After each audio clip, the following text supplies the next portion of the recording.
We begin with a prayer coming from the events of the week that the Saturday that we didn't actually get to on Sunday, but which it's hard not to think about. So if you'll join me, the creator and sustainer and questioner of all things, we lift up the burdens of the weekend, not just another terrible shooting, which of course feels like Groundhog Day again, but which reminds us that words have consequences and conspiracy theories can lead 18-year-olds to do unspeakable things. So as we think about those who suffer desperately, for those who are wondering what this means, for those who may even believe the idiocy that has brought us to this moment, for 400 years of racial misunderstanding and hatred, we bow before you asking for more than thoughts and prayers, but for some way forward. May anything we do tonight, may something we do tonight help us in this regard. Amen. Okay, so I've got Hosea for us today. Let me back up just a moment to say last week, you'll remember that we had the text of Amos before us.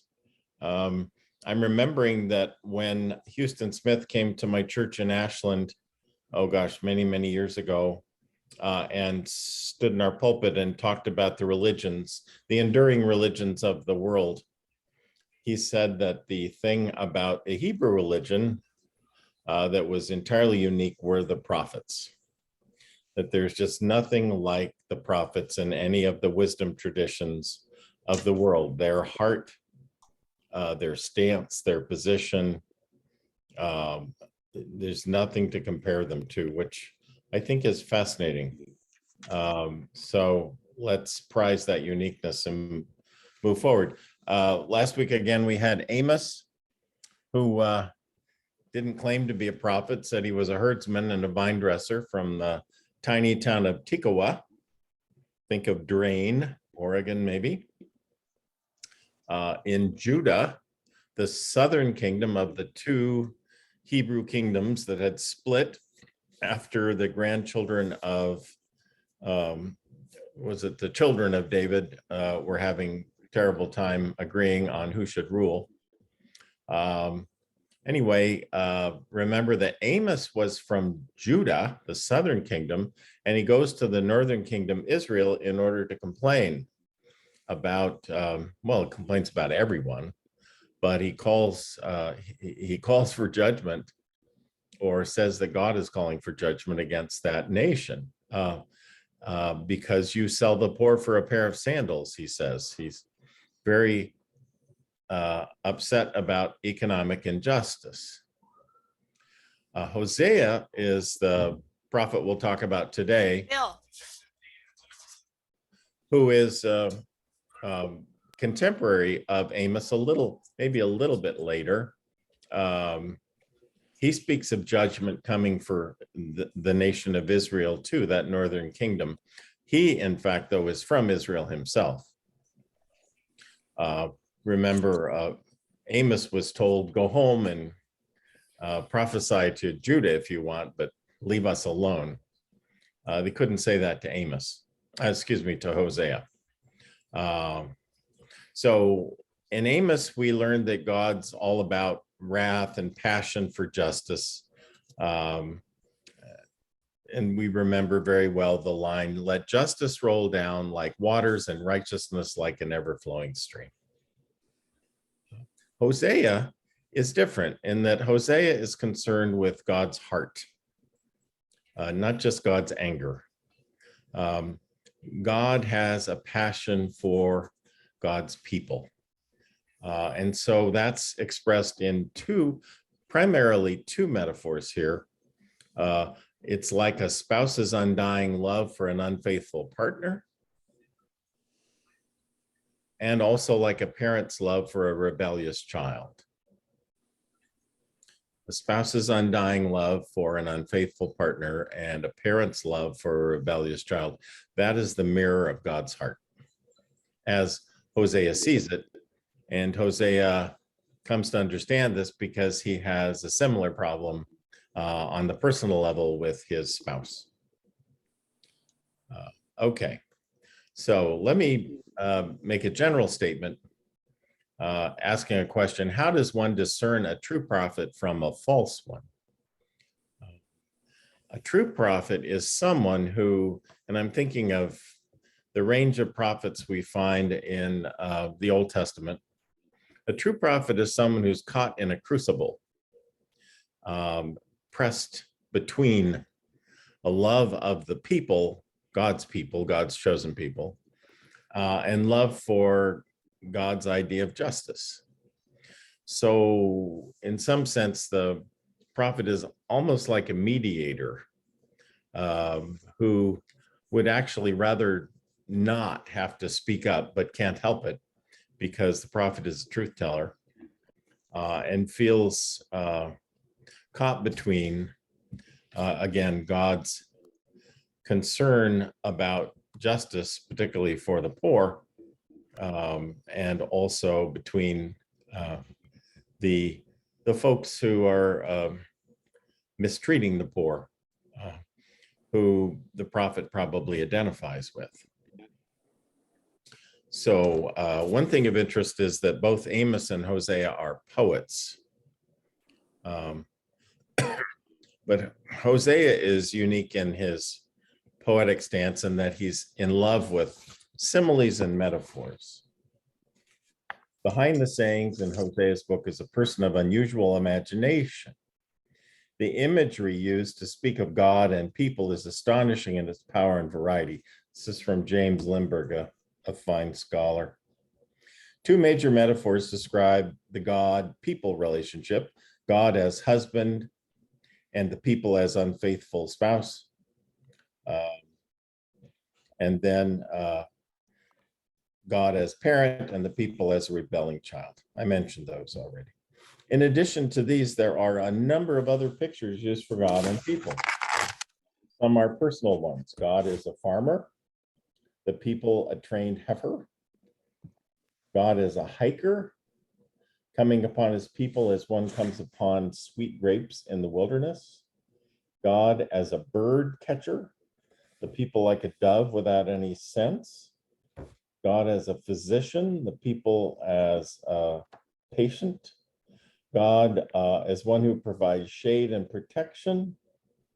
Other images are God like a moth, or a lion, or a leopard, or a bear robbed of her cubs.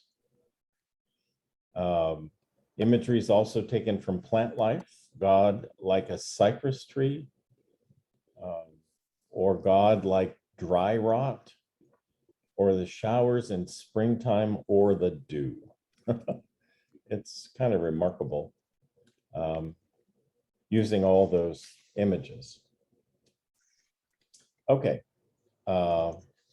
People are like a sick person or a gray-haired old man who does not act his age.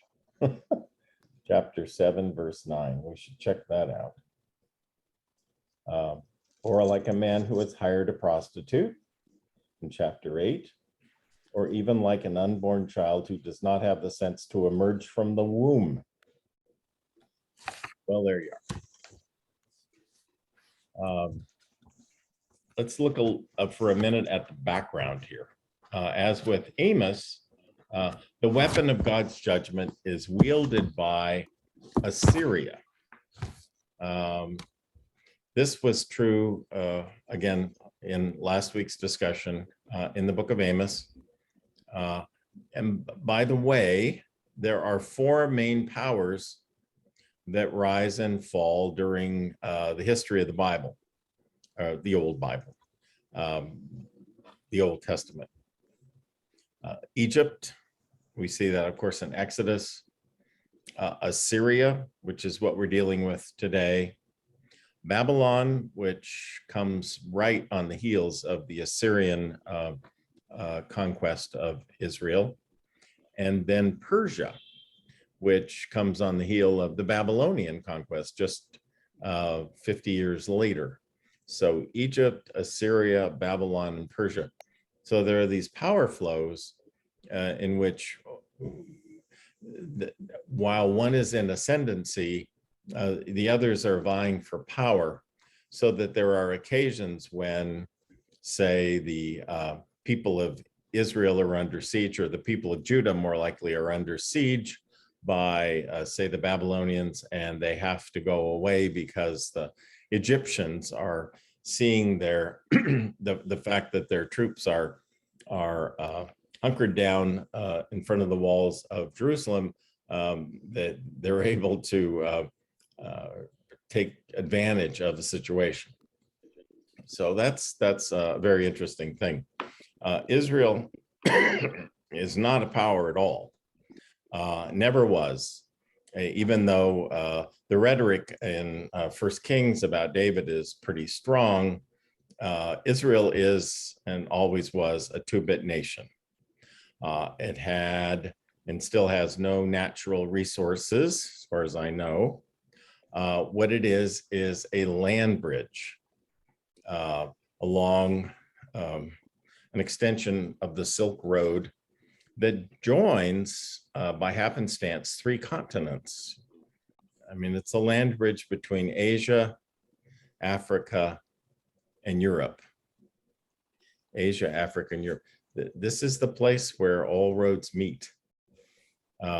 So you can see why all these powers would want to control it. You want to control trade. You want to control infrastructure there. The Romans, found it to be very important and made sure that the roads through there were not only good roads, but also policed. Okay, so Amos prophesies during a long, steady reign of someone who's considered a wicked king, Jeroboam II. And Hosea begins at the end of the reign of that Jeroboam and continues through a very tragic stretch of kings. Let me read a little bit about that from Limburg. During the decades leading up to its fall in 722 BCE, Israel was plagued by political anarchy. John Bright describes the nation's leadership during this period. He says, each turn of the helm brought the ship of state closer to the rocks. The reading of 2 Kings makes the story clear enough. Jeroboam's son Zechariah ruled only 6 months and was assassinated by Shallum. Shallum ruled for 1 month, only to be assassinated by Menahem, who, as we have seen, became a vassal of Assyria. Menahem's son Pekahiah was in office for 2 years before being assassinated by Pekah. Well, there you are. It's not a job with a very good pension plan, probably. Or maybe the pension plan's good, but the key is to live long enough to get there, and they just don't too often.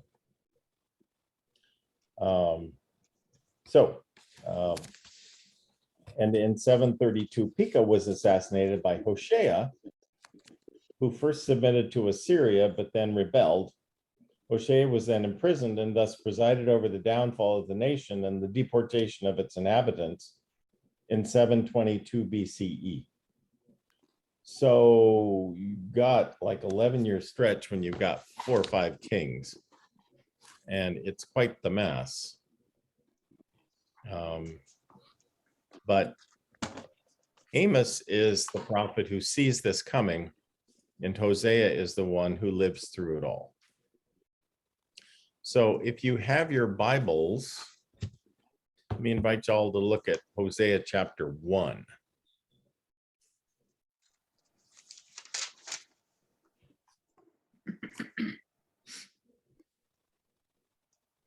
Somebody want to read just the first 10 verses of that? Well, 11 verses. Someone who doesn't mind saying a few Hebrew names.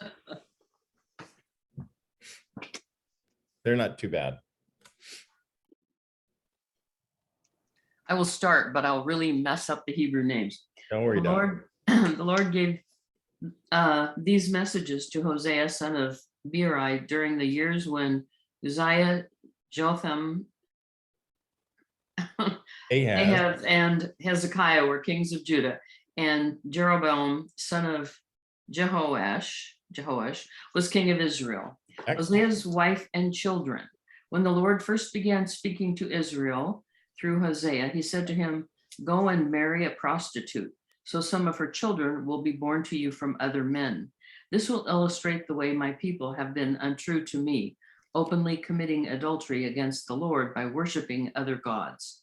So Hosea married Gomer, the daughter of Diblaim, and she became pregnant and gave Hosea a son. And the Lord said, "Name the child Jezreel, for I am about to punish King Jehu's dynasty to avenge the murders he committed at Jezreel.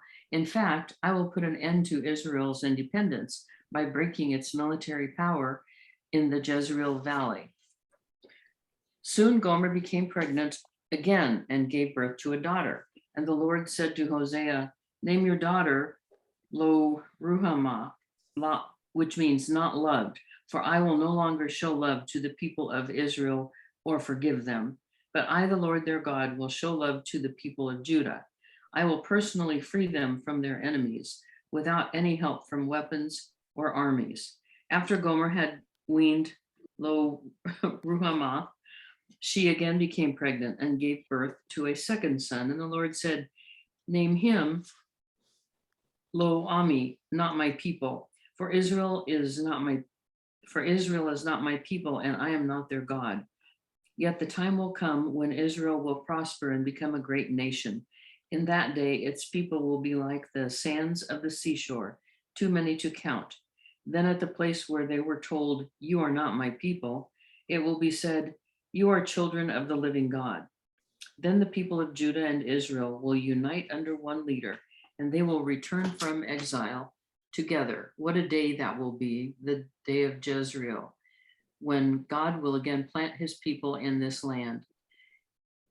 In that day." Oh, Is it, that's good. That's a good place. okay. Thank you. My Excellent. numbers are messed up. Read that second verse again. Go marry. Yeah, that part there.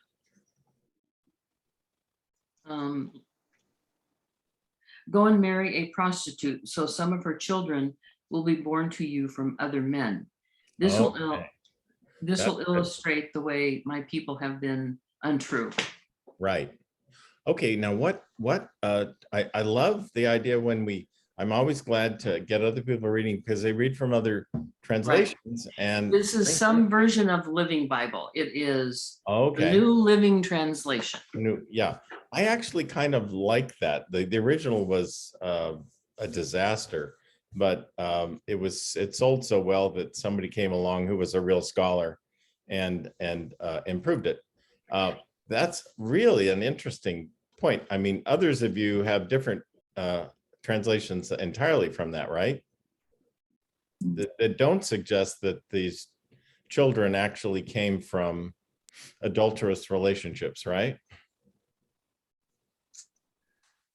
When I read it before this class, I was thinking, well, does that mean that some of them were born to her before he married her or during the marriage?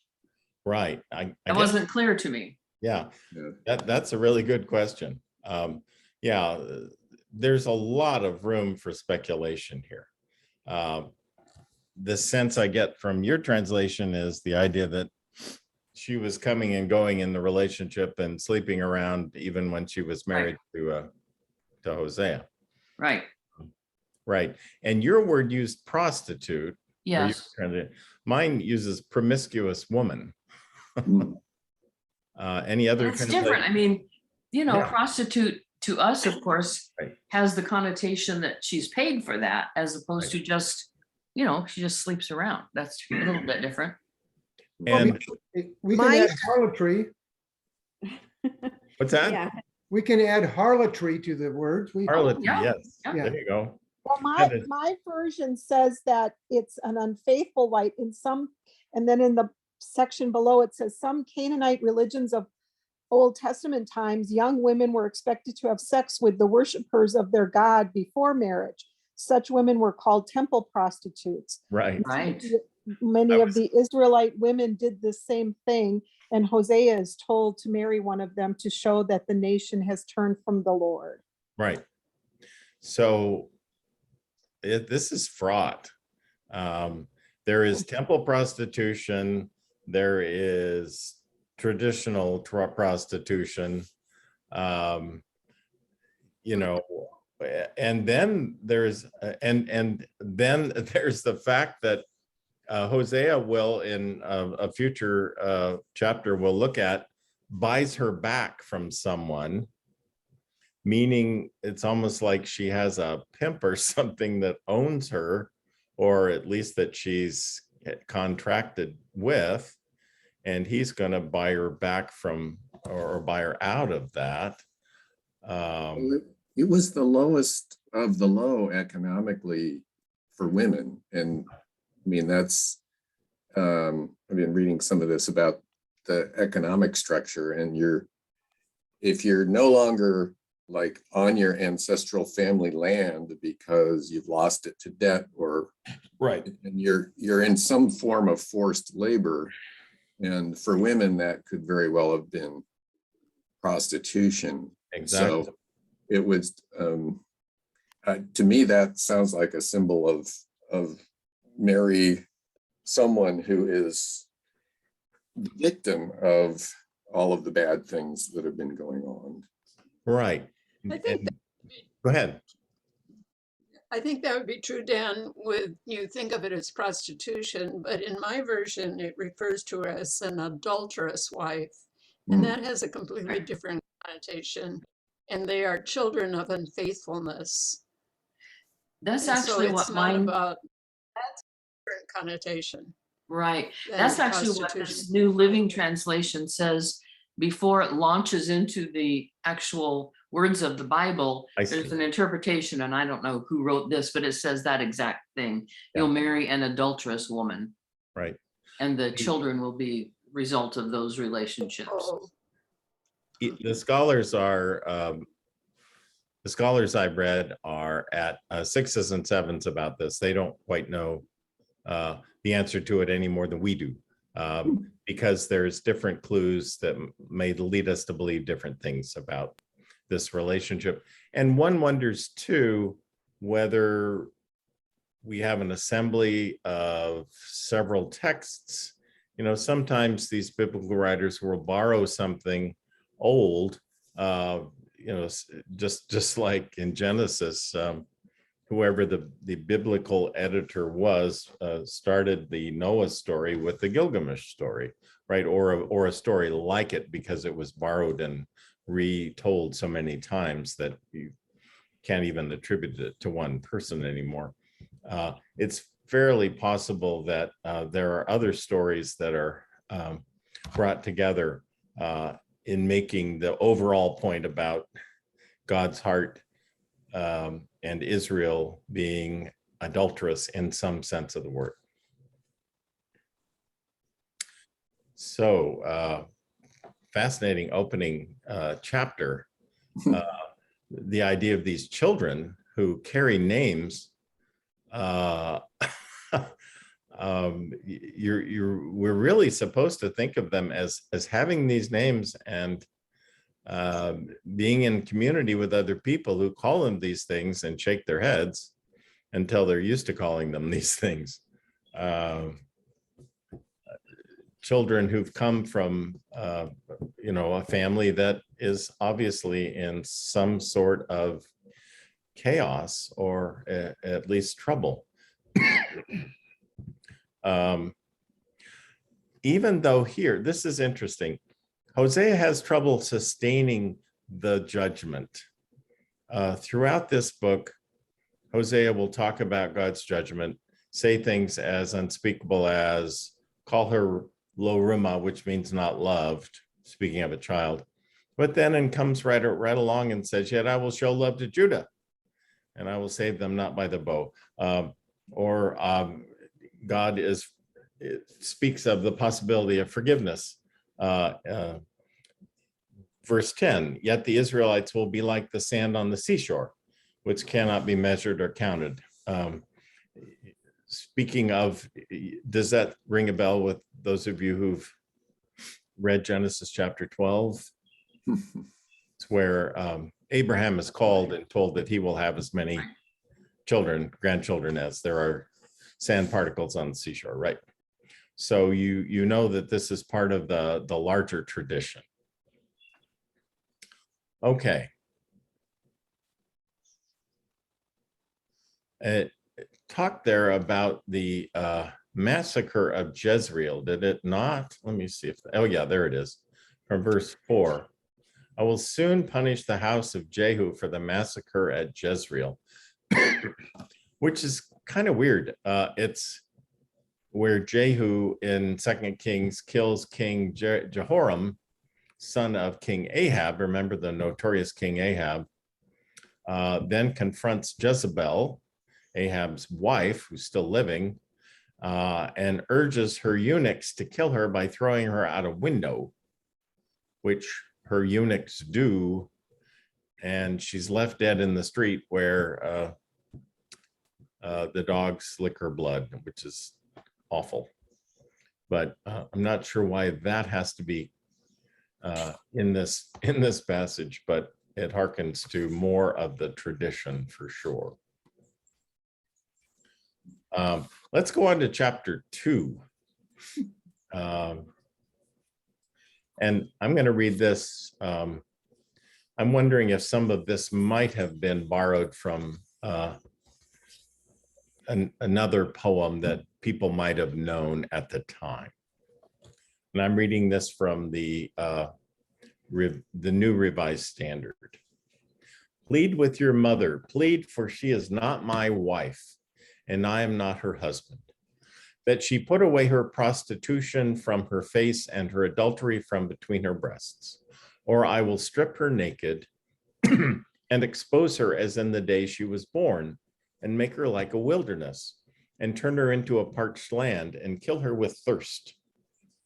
Upon her children also I will have no pity, which echoes certainly the first chapter, because they are children of prostitution. Okay, there we go with Dye's version that seems to think that that's where they come from. For their mother has prostituted herself. She who conceived them has acted shamefully. For she said, I will go after my lovers. They give me my bread and my water, my wool and my flax, my oil and my drink. Therefore, I will hedge up her way with thorns, and I will build a wall against her so that she cannot find her paths. She shall pursue her lovers, but not overtake them, and she shall seek them, but shall not find them. Then she shall say, I will go and return to my first husband, for it was better with me then than now. She did not know that it was I who gave her the grain, the wine, and the oil, and who lavished upon her silver and gold that they used for Baal, for offerings to Baal. Of course, we're talking here about people in the northern kingdom who are Hebrew, but are hedging their bets, right, by worshiping more than the God of Israel, who, according to Deuteronomy, is a jealous God, right? Okay. Therefore, I will take back my grain in its time and my wine in its season, and I will take away my wool and my flax, which were to cover her nakedness. Now I will uncover her shame in the sight of her lovers, and no one shall rescue her out of my hand. I will put an end to all her mirth, her festivals, her new moons, her Sabbaths, and all her appointed festivals. I will lay waste her vines and her fig trees, of which she said, these are my pay, which my lovers have given me. I will make them a forest, and the wild animals shall devour them. I will punish her for the festival days of the Baals, to whom she offered incense, and decked herself with her rings and jewelry, and went after her lovers, and forgot me, says the Lord. Therefore, I will now allure her and bring her into the wilderness and speak tenderly to her. Which is here's the turn. From there, I will give her her vineyards and make the valley of Achor a door of hope. There she shall respond as in the days of her youth, as at the time when she came out of the land of Egypt. On that day, says the Lord, you will call me my husband, and no longer will you call me my Baal. For I will remove the names of the Baals from her mouth, and they shall be mentioned by name no more. I will make for you a covenant on that day with the wild animals, the birds of the air, the creeping things of the ground, and I will abolish the bow, the sword, and war from the land, and I will make you lie down in safety. And I will take you for my wife forever. And I will take you for my wife in righteousness and in justice and steadfast love and in mercy. I will take you for my wife in faithfulness, and you shall know the Lord. And on that day I will answer, said the Lord. I will answer the heavens, and they shall answer the earth. And the earth shall answer the grain, the wine, and the oil, and they shall answer Jezreel. And I will sow him for myself in the land, and I will have pity on Lo Ruhamah. And I will say to Lo Ami, you are my people. And he shall say, you are my God. That is a mouthful.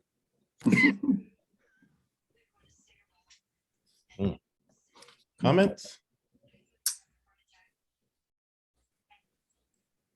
Passages like that make me think about those people like the Gideons who think the Bible is some sort of magic book, and that if somebody just picks up and starts reading it, they will like find God. And I'm like, what if they open to a page like that?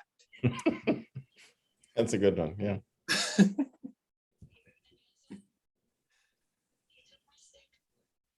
Why not open to a page like that? Right. Talks Well, about right. no matter how depraved, there's, you know, reconciliation and restoration, and Yeah, I think that's right. And who knows, if it's a Gideon Bible, you might be in a really cheap motel where there's prostitution going on all around you. Yeah, well, that's true. Yeah, hadn't thought of that. Okay. Yeah. Yeah, I think you really have to read that with the translation of what each of those names means. We didn't Right. get into those very much, but Mhm. it's quite a play on words when if you would read that with the meaning of each of those names in it instead of the Hebrew, it would, I think it would kind of the wordplay would come through. Yeah. So this is so different from Amos, right? I mean, it's good to compare, and will be good to compare going forward when we look at 2nd Isaiah, Jeremiah as well. This is not about economic justice and the poor so much as it is about Israel's being a low-rung power that is forced to make hard choices about how to navigate in a world where they're so easily bulldozed by larger nations. They are tempted by religion and politics, tempted by religion to worship other gods, as I said, kind of hedge their bets, offer offerings to all sorts of gods, which may involve temple prostitution of your daughters. Who knows? That's not impossible, and maybe implied here. And also making alliances with one nation or another, reaching out in some cases to Egypt when Assyria seems to be the threatening power, hoping that by an alliance with another stronger power, you might find protection. These are things that Hosea finds abhorrent. and brings up in this version of prophecy.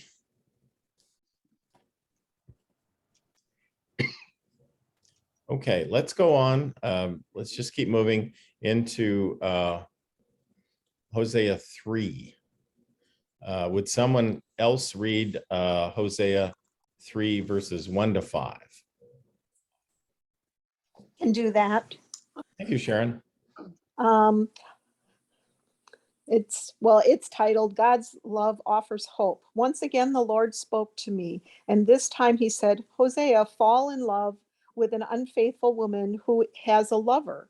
Do this to show that I love the people of Israel, even though they worship idols and enjoy the offering cakes made with fruit.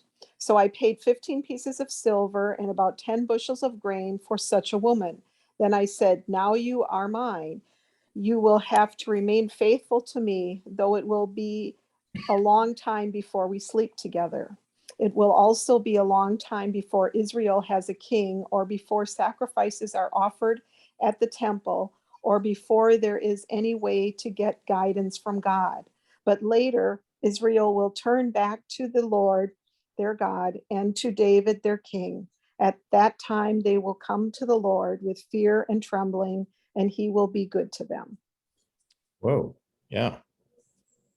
Once again, we've got this movement from judgment to, well, no, this is not judgment at all, is it? We've got an odd request from God and a promise that things will be better. What translation was that, Sharon? It's called the Contemporary English Version. Oh, okay, good. It doesn't want to use the word adulteress or prostitute. May I There- interject from the New Living Translation? Yes, Sure. Not always the most accurate, I know, but it has references in it. okay, This one says, go and get your wife again, bring her back to you and love her, even though she loves adultery. that's interesting. Interesting, eh? Yeah. So that specific word to Hosea to go and buy Gomer back. I'm sorry, Right. Homer. Right. My version isn't quite that specific. It just says, the Lord said to me again, go love a woman who has a lover and is an adulteress, just as the Lord loves the people of Israel, though they turn to other gods and love raisin cakes. Raisin cakes, okay. There's something about raisin cakes, folks. Be careful. Apparently so. Mhm. So I bought her for 15 shekels of silver and a homer of barley and a measure of wine. Okey-doke. This is a strange approach to prophecy to me. It's like it's like acting out all of this political religious stuff with your own personal love life. It's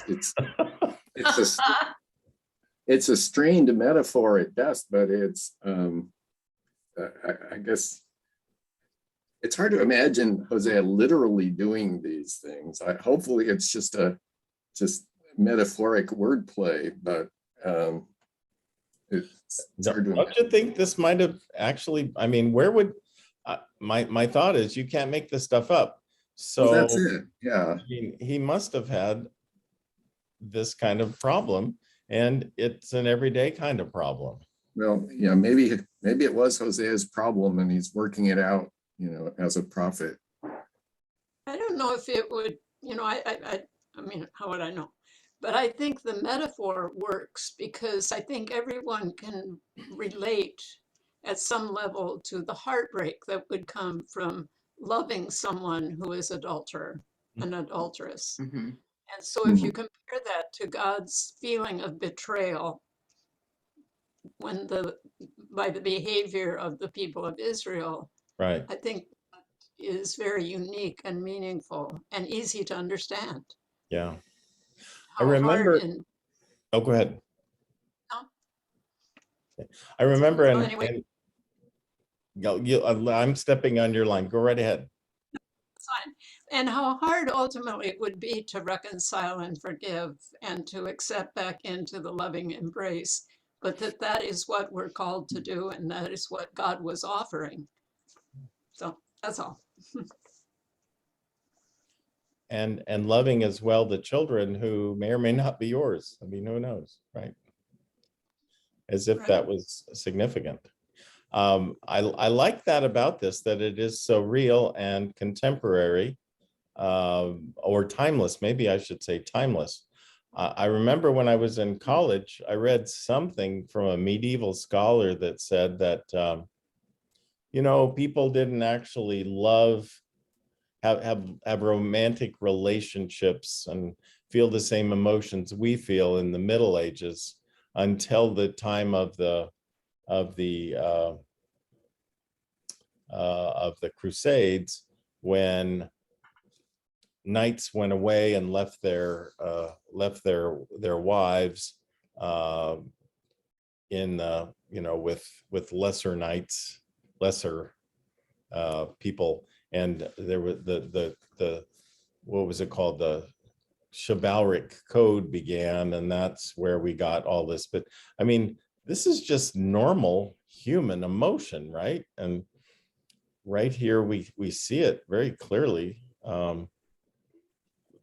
The pain that this man feels having this woman who has found other lovers, and yet he can't forget her,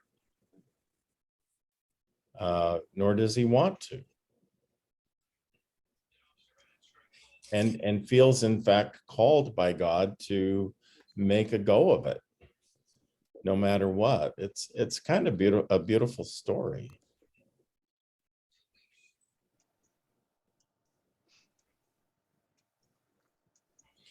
I think I remember, I'm just remembering the movie Ryan's Daughter, where Robert Mitchum marries Sarah Miles, who's way younger than he is, or at least I think she is.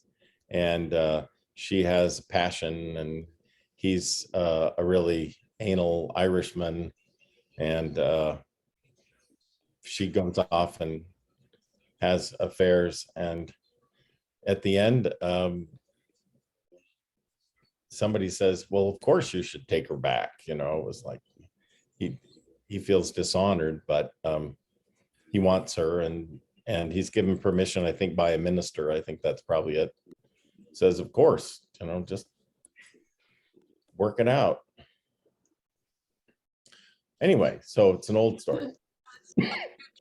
Say a little more about who it was that didn't think romantic love existed until the Middle Ages? I mean, was that just one person in your class, or No, there's a it whole was a movement scholar. that believes?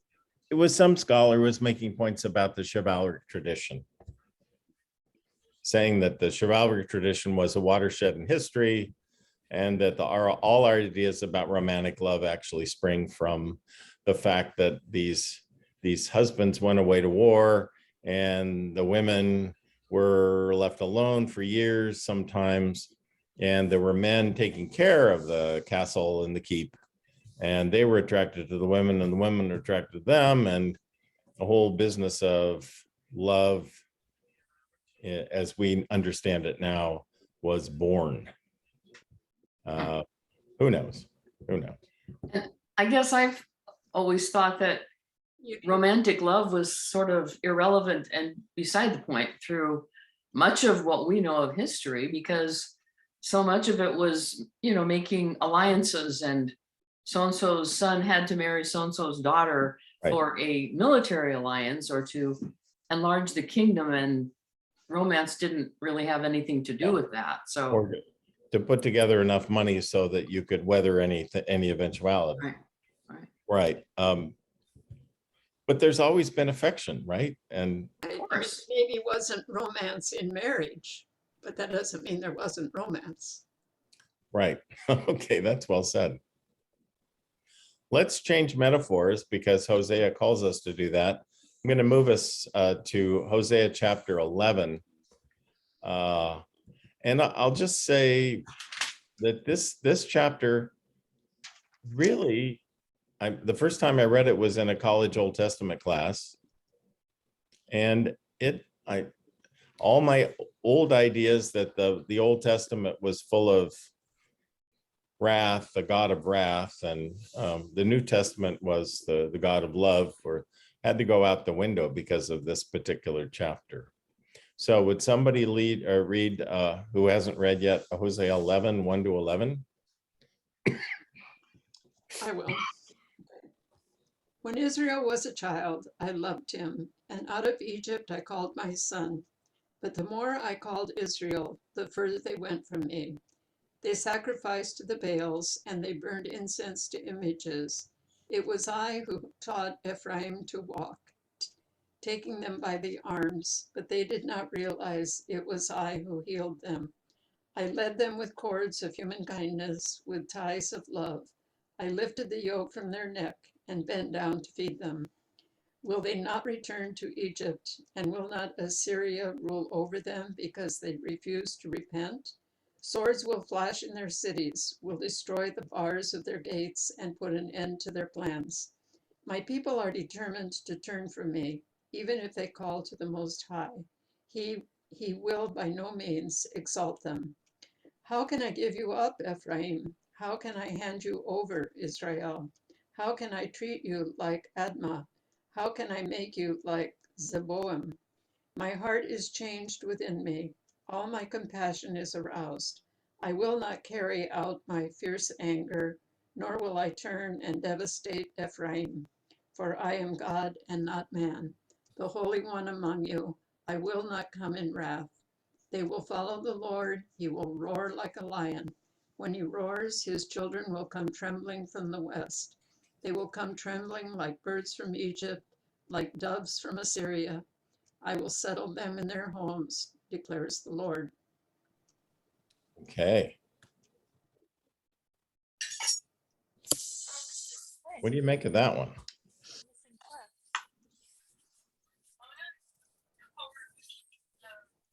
A lot of this whole book makes me think of the prodigal son. I mean, totally different story and different, Oh, no, it is. but it's kind of the same sort of idea to me. Maybe this is where Jesus got the idea. I was the one that told Scott I thought we should open up the prayer for the people affected by shootings. We've got a kind of a subplot going here. Don't know what it is. Okay, there's an awful lot right here. You've got people who have, you can see here, some members of the nation of Israel have fled to Egypt, and others have even fled to Assyria for fear of being, killed in a war, I guess. Gone off to the other side, or a different power where they believe they will have sanctuary. And maybe these are people of means too. I would imagine they are. It's interesting. That's another instance of adultery or going after, it's just a regular kind of move one would make, not sacrificing to the Baals, though that's what, maybe a poorer person might do, but actually leaving, and God's calling them back home. But I'm impressed with the concrete examples of a parent's love for children. There are so many wonderful little images here of, teaching a child to walk by holding their hands above their head, picking them up in your arms, holding them to your cheek.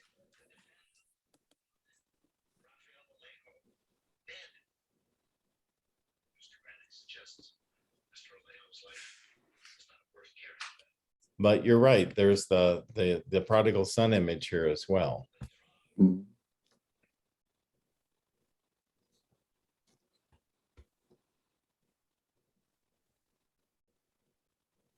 I find it interesting if this really is true of how many times did they have to be like just put down. I mean, I wasn't there going through the Red Sea, walking, and my relative, I don't have a relative that told that story, but Mhm. it's just like, how can they continually not trust God? That's the part I don't understand. As I was reading this, I was like, how can they not, as a group of people, believe that God is the right God to be, tr- believing in? Why do they have all these other ones? So that was my thought. I always thought it was because they got scared. Like, in the movie The Ten Commandments, which is my reference, they were down there making a golden calf while Moses was bringing the tablets down. That's what the movie says anyway. Mhm. I mean, and that I always Yeah. thought, if that was at all accurate, who knows how long a time that was, but that, I think that's right, Sharon. It seemed like the Israelites really lost faith Very over quickly. and over and over. Yeah. I don't think you have to look any further than contemporary politics to, Right. I mean, it takes the people of the United States about 3 months to totally change their loyalties because of, gas prices, or, I mean, Good the point.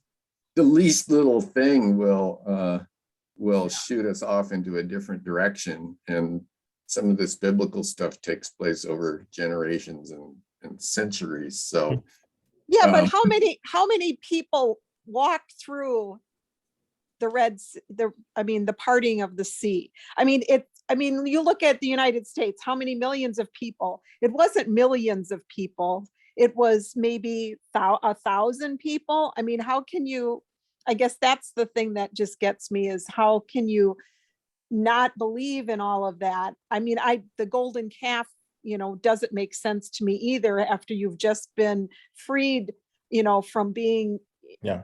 slaves in Egypt. Right.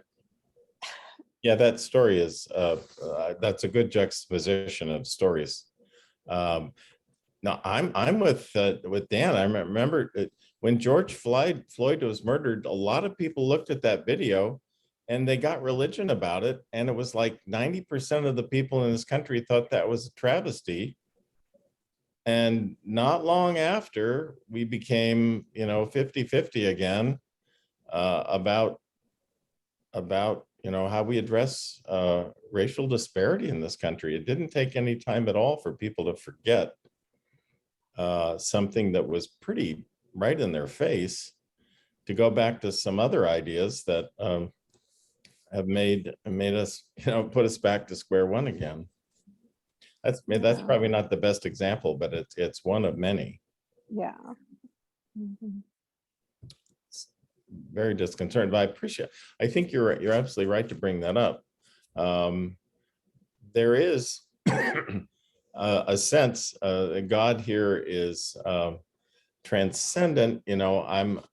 God says, my heart recoils within me, my compassion grows warm and tender. I will not execute my fierce anger. I will not destroy Ephraim, for I am God and not a mortal. The mortals are people who are, just like the wind, changing very quickly. And this attests to something that has more, that has an abiding kind of love. How's that? Interesting that metaphor of the lion there in verse 10. They shall go after the Lord who roars like a lion. Okay, you were thinking anger there. Well, when he roars, his children shall come trembling from the west. It's like a lion, lion parent calling for his children by roaring, and they come running, not running away. Beautiful kind of image. Okay, I'm going to read something from Limburg, which he felt impelled to put in this book, because there's a fair amount of patriarchy in this prophet. While Israel is clearly identified as the son here in chapter 11, God may be understood either as father or as mother. Thus, we have referred to the imagery here as parent-child or parent-son. When the Bible speaks of God as parent, the image used most often is that of God as father. Explicit naming of God as father is somewhat rare in the Old Testament, occurring 9 times. The Apocrypha calls God Father in Sirach and Tobit. The Father picture in the New Testament is a frequent one, including the Lord's Prayer and references in the Sermon, in the Sermon on the Bless Mount. you. Paul's letters to Romans and Galatians also mention God as Father. The Bible uses feminine images for God as well. In Psalm 131, God is compared to a mother quieting a child at her breast. The same image is found in Isaiah 49 and in Isaiah 66. Psalm 123 pictures the people as a maid, God as a mistress. The New Testament can picture God as a woman searching for a lost coin. Jesus compares himself to a hen trying to gather her chicks. Masculine imagery for God dominates in the Bible, reflecting the culture out of which the biblical writings have come. The important thing to remember is that God is neither male nor female, but a living person who transcends such categories. The fact that both masculine and feminine images are found in the Bible suggests that we ought to be imaginative in developing our own theological language in both directions. In so doing, we shall be following in the creative tradition of Hosea himself. See Hosea 1:1. So that's kind of an interesting thing for a scholar to do.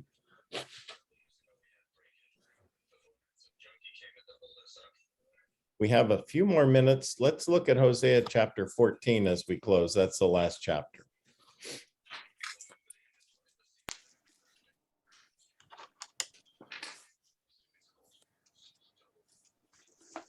I'm going to begin reading with verse 1. Return, O Israel, to the Lord your God, for you have stumbled because of your iniquity.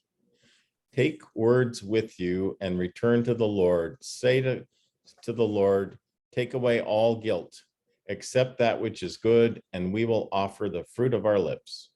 Assyria shall not save us. We will not ride upon horses. We will say no more, our God, to the work of our hands. In you, the orphan finds mercy. Not sure I get that at all. My version doesn't say anything about horses. It doesn't say anything about horses, really? No. Assyria shall not save us. We will not ride upon horses. It must be some Assyrian thing. Mine says chariots. Oh, there we go. Oh, That makes a lot of sense. Chariots were always a key word in Old Testament going way back, because the first peoples were, it was understood that the first Hebrew peoples were they were called the Apiru, who were people of the mountain, why they called their God El Shaddai, God of the mountain, and why they said, why the psalm that says, I look to the hills from whence cometh my help, are people who hid up in the hills, because when they went down on the plains, they were subject to being killed by people who came upon them quickly in chariots and horses, whereas the Hebrew people had nothing to do with them. But this is later, right? Mhm. So I'm wondering about the horse. Interesting. in the little paragraph before, I told you that the reason I kind of like this version is that there are explanatory paragraphs and things that help me figure out what was going on in history. And this little thing says, elsewhere in the world, meanwhile, back at the farm, the city of Rome was founded in 753 BCE, I presume. Horse-drawn chariots began to be used in Italy, and the first recorded Olympic Games occurred in 776. Good to know. Very nice. Chariots go way back though, even before that. Yeah. But we think of, because we saw Ben-Hur, we remember chariot races, right? And Right. definitely Roman. Yep. Okay. I'm going to jump into verse 4. I will heal their disloyalty. I will love them freely, for my anger has turned from them. I will be like the dew to Israel. Israel shall blossom like the lily, shall strike root like the forest of Lebanon. Israel's shoots shall spread out. Their beauty shall be like the olive tree, and their fragrance like that of Lebanon. They shall again live beneath my shadow. They flourish as a garden. They shall blossom like the vine. Their fragrance shall be like the wine of Lebanon. O Ephraim, what have I to do with idols? It is I who answer and look after you. I am like an evergreen cypress. Your fruit comes from me. Those who are wise understand these things. Those who are discerning know them. For the ways of the Lord are right, and the upright walk in them, but transgressors stumble in them. That's the little addendum at the end that says, it speaks from authority. Says, if you're wise, you will abide by everything I've said here. Okay. Go thou and do likewise. Hey, hey, Scott, can I read something to close? 'Cause, Oh, I'd love to have you read something to close. well, I have to, in order to do this, I have to confess that right after your opening prayer, I was made a quick check of my Facebook feed, and there was something that somebody sent along that's called Truth, a Prayer, and it echoes what you started with. Oh, yeah? I thought it would make a wonderful ending. It's from a pastor named something. I'm not familiar with her. Katie something. It says, Truth, a Prayer. Guns don't spell peace, just like white supremacy can't define Jesus, and transphobia doesn't protect families but breaks them, and making abortion illegal never ever prevents abortions. God, how can we humans be so confused as to take the truth and completely misconstrue it so that somehow we make Christianity about power and church about politics? Sometimes I think about this and I think only us humans are silly enough to mess up messages as simple and easy as love and serve one another, or the last shall be first.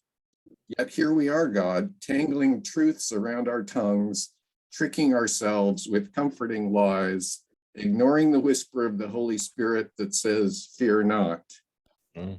Nothing can separate you from the love of God. You can never be replaced.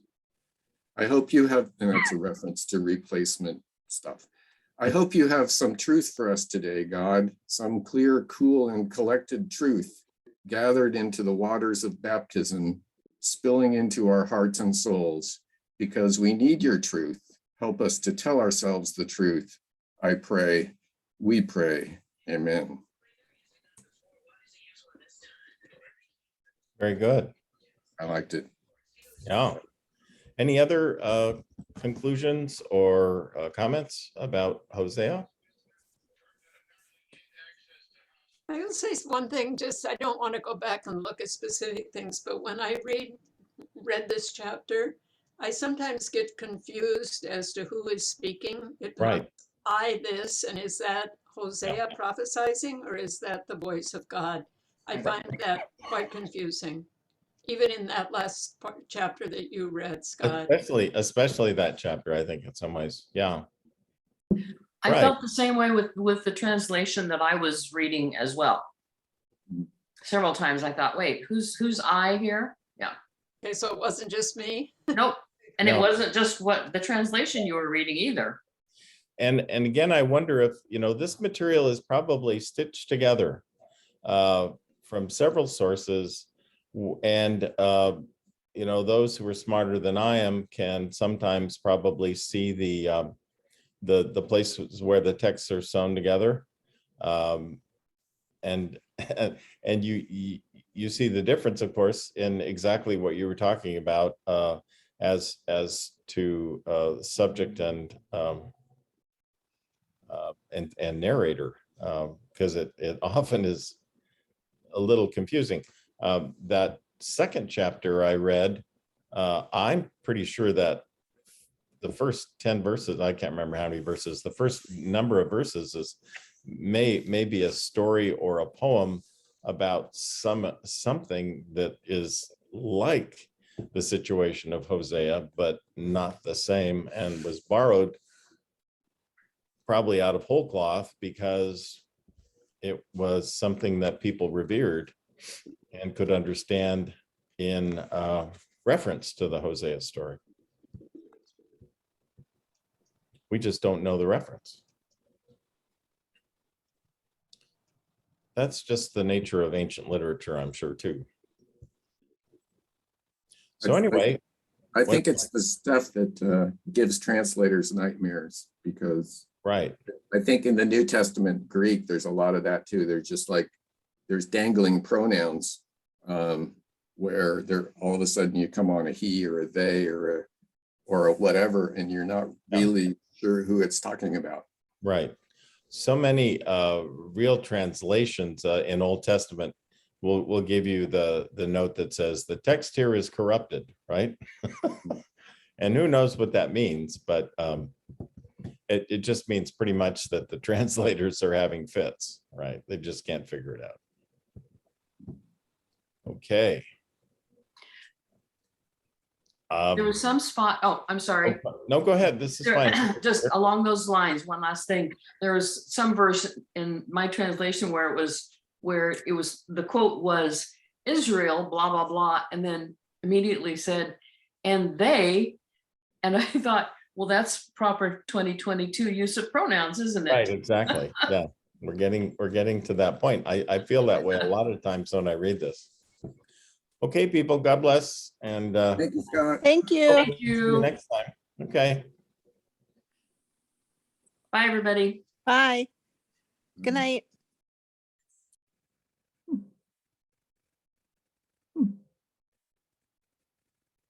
So you can stop recording, Dan. Oh, I have to stop it.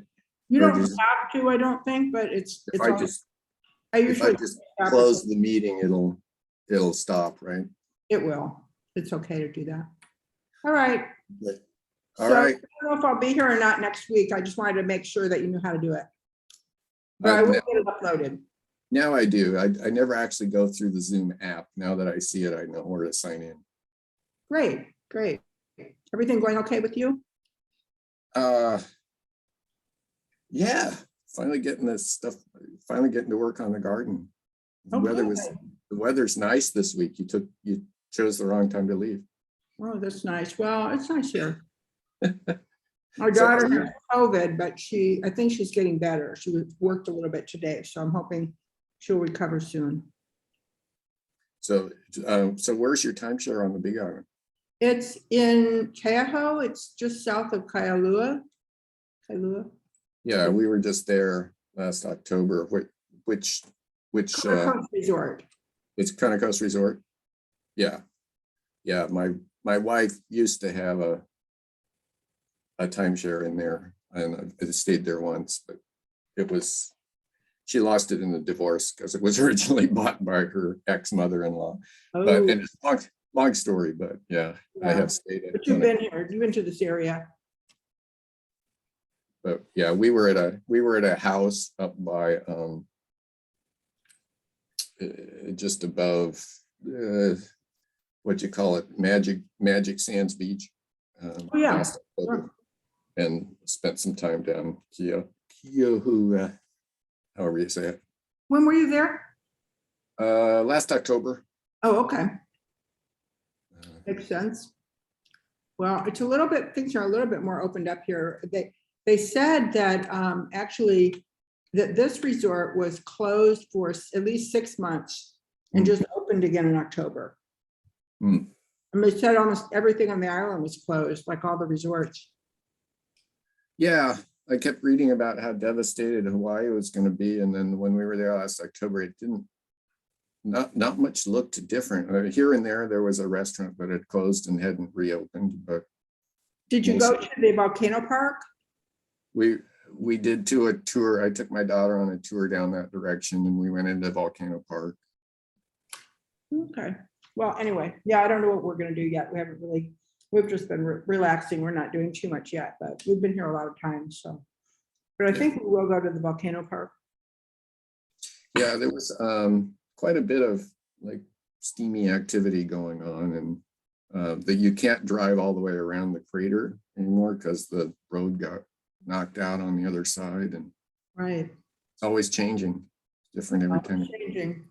All right, well, anyway, that was good. All right. And, I am glad this works well, so that, because I've got a book club I've got to do on Thursday, so. Yeah, okay, yeah. Yeah, and we'll talk more about our book club and summer reading and all of that. Yeah, I appreciated all the emails. That all made perfect sense to me. I think it does make good sense to pick a book that people could read over the summer and that we could discuss in September. It'd be the first book club book. And yeah, I look forward to hearing more about the one. Do you know when we're going to do the deciding about the book club?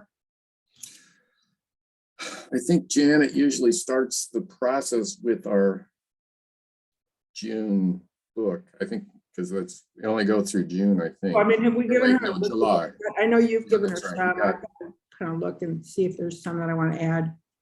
Yeah, no, it's the July. We have it set up through July. Okay, And we might even discuss maybe skipping August. I don't know.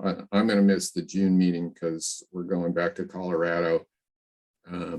And so I'm not going to read Robert Reich, but July is the Philip Yancey, which I have. And then I'm through one book. I'm through the Kirsten Powers book, and I'm gonna try to get through most of Jesus and John Wayne. So I'll know. yeah, I'm not going to do the June one because I've got actually several things I have to read on vacation. I've got at least 2 or 3 things I have to read, and then we'll see if I have any time left, so. Yeah, Okay. we may want to touch base with Janet and see if there's enough people to have a June meeting, because I I won't. know, I'd love to, but I'll have to look at that again, but I don't think so. I get back June 4th, so I know it's pretty much right away that weekend I get back. If I have time, I will. Yeah. All Okay. right. Thanks Well, for good doing that. night.